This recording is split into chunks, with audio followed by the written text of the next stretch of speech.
Greetings, I am Eva, a member of the Katak Bhuvneshwar Marthoma Church, and the verse that I'll be meditating on today is Ephesians chapter 1, verses 15 to 23. I repeat, Ephesians chapter 1, verses 15 to 23. Before beginning the message, let's bow down our head in prayer. Let's ask for grace and blessings from our Lord Jesus Christ as we go forward in this journey to understand and experience the amazing grace of our Lord through His holy word. Dear Lord, I lift everyone up to you today to ask for your continued guidance, protection, and love that you have showered upon us.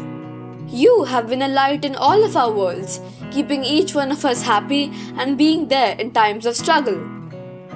Please bless all of our families. May you fill each of our souls with your spirit and grace. Amen. Back to the message. As I was pondering over these verses, it became increasingly clear to me that the power of our Lord is the mightiest and the greatest of all.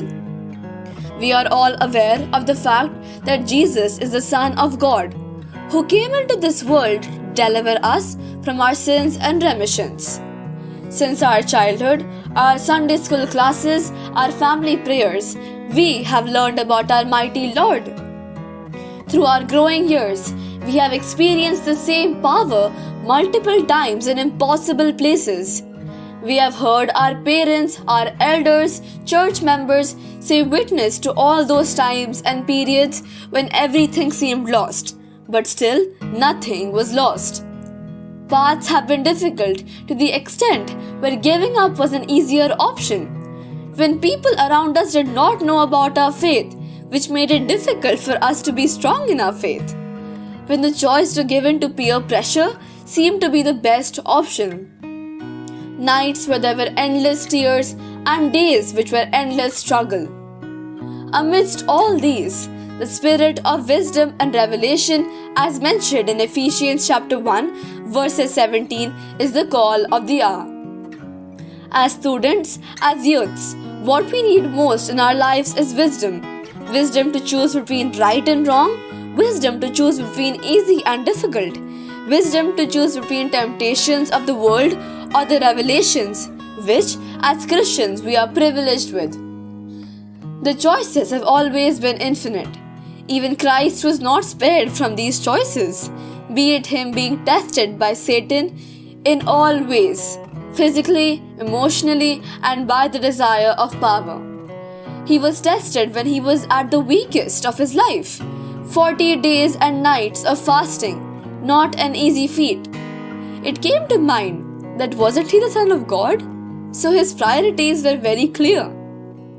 Though the choices were difficult, He knew what He had to choose. But what about us?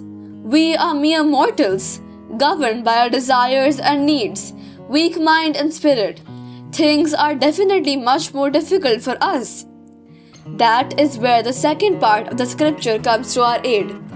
Along with wisdom, revelation to know Him better is promised to us. Our Lord's incomparably great power is revealed to us. His mighty strength, which makes us all a part of the glorious inheritance, is promised to us. He is far above all rule and authority, power and dominion, and every name that is invoked, not only in the present age, but also in the one to come. We are His children. His ways have been revealed to us. We are the part of the church, which is His body, the fullness of Him who fills everything in every way. So, the roads may be very difficult, seemingly insurmountable, the ends unachievable, the surroundings unfamiliar.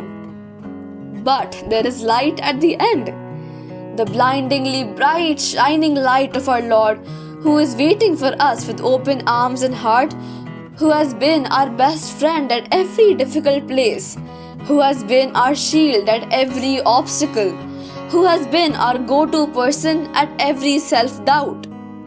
His presence has been revealed to us by wisdom and revelation which comes with the Holy Spirit.